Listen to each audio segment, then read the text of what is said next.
Here are some fun facts about Dargida procinctus, also known as the olive green cutworm or girdler moth. Master of camouflage, its forewings have an intricate brown and ochre pattern that helps it blend seamlessly into tree bark and dried leaves. Night flyer, this moth is nocturnal, meaning it prefers flying and feeding under the cover of darkness. Larval acrobat, as a caterpillar, it has a girdling behavior, where it wraps itself around plant stems, earning the name girdler moth.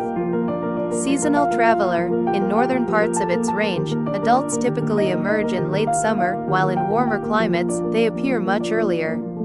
A taste for grass, its larvae love munching on Phalaris arundinacea, a type of grass found in wetland areas.